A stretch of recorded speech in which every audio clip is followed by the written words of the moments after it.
విజయవాడలోని ఇంద్రకీలాద్రిపై కొలువైన కనకదుర్గమ్మ ఆలయంలో దసరా శరన్నవరాత్రి ఉత్సవాలు ఘనంగా జరుగుతున్నాయి.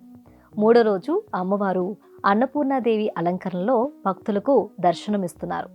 ఓ చేతిలో అక్షయ పాత్ర, మరో చేతిలో గరిటె పట్టి మానవాళి ఆకలి బాధలను తీర్చే తల్లి అన్నపూర్ణాదేవి రూపం భక్తుల్లో పారవస్యాన్ని నింపుతుంది.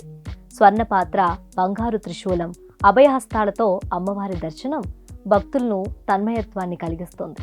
సాక్షాత్తు పరమేశ్వరుడికే భిక్ష పెట్టిన దేవత అన్నపూర్ణాదేవిగా అమ్మవారిని భక్తులు కొనియాడుతున్నారు. సకల జీవరాశికి ఆహారం ప్రసాదించే అన్నపూర్ణాదేవిని దర్శించుకుంటే ఆకలి దప్పులుండవనేది భక్తుల విశ్వాసం. తల్లిని ధ్యానిస్తే ధనధాన్య వృద్ధి, ఐశ్వర్య సిద్ధి కలుగుతాయని ప్రజలు నమ్ముతారు.